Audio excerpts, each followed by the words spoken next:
sleep, which is such a waste of time.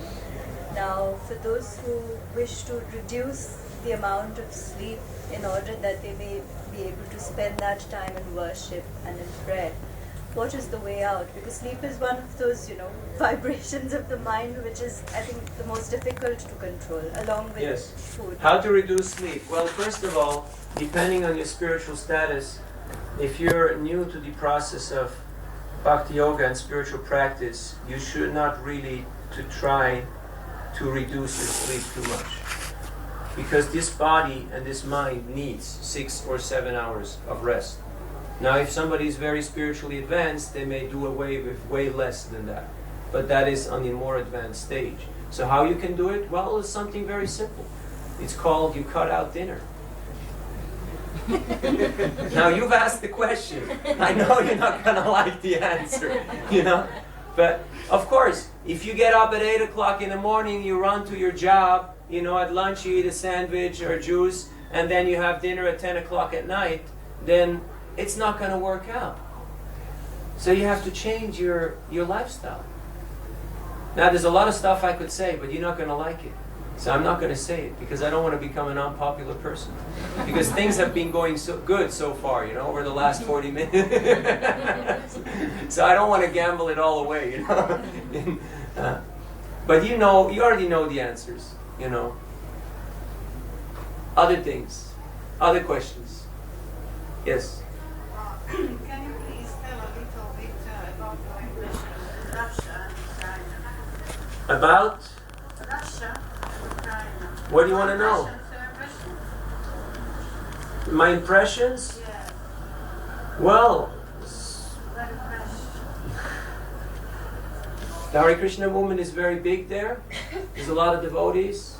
Things are expanding rapidly. In Russia, they just made a survey on the internet. What are the religions in Russia? Number 1 was Russian Orthodox, and number 2 was Hare Krishna. So there's a lot of devotees everywhere. And people are very enthusiastic, very sincere. Same like everywhere. But there is a unique flavor because people still have a certain ability to sacrifice. They're still ready to dedicate themselves to a cause. Here the cause is I, me, and mine. Everybody's in the I company, it's the I generation. It's all about me and my stuff and what I want to do. But there's still the concept that, you want to do something for the arts or for sports or for study or for science, or formerly it was for the government. But there's still that concept that you want to sacrifice yourself for something greater. And that's what's sometimes missing here, because we're very much in the I, me, and mine generation, which means we just become kind of lonely and kind of miserable because we have a hard time connecting with other living entities. Things are fairly simple. People don't expect that much from life. They don't have such huge expectations. Of course, in the big cities, it's like everywhere. Things are rapidly catching on. Moscow is the 4th most expensive city in the world, and you got more fancy cars than here in London, and things are horrendously expensive, You pay about £250 for a visa and an invitation just to go see the country till they let you in. So, but people have an appreciation for relationships because it's more simple. So in many places there is more of the family unit, there's more of the friendship and the village life. So people are more dependent on each other. Because you can't just go to the government and say, hey, give me, where's my dole? Right? You call it the dole here? Social help? Forget that. It doesn't exist, You might get a pension of, you've worked all your life and you might get a pension of maybe £50 a month after working all your life. So you don't count on too many other... £1 a year. Yeah, whatever it is. So... But otherwise, it's the same like anywhere. People are still in illusion. They still believe that, buying nice cars and wearing the right kind of blue jeans and, putting on the right kind of makeup is the goal of life, and that will give them happiness. So it's not so much different from here. It's just a human factor. Any other questions? Yes? let's say you have somebody who has the habit to plan long term, whose activities are naturally in goodness. Yes. How do you convince them to sort of bring themselves up to a sort of spiritual platform? Because they might become a sort of, complacent if they're generally in a mode of goodness. Yes, goodness conditions you by two things, by happiness and by knowledge. You think you know it all? Oh, I'm all set, I know all of it. Oh, I know everything. Have you ever met a person who says, I know everything? Have you ever said, I know everything? Huh? So, it's kind of a very humble statement, right? To say, I know everything. So, knowledge conditions you.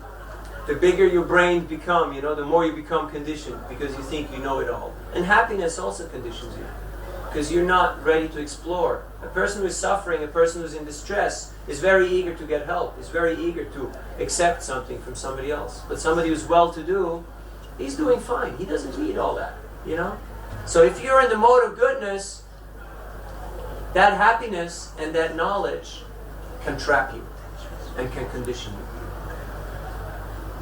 So how to deal with such a person? You show him how Vedic knowledge has much more to offer than what that person already knows.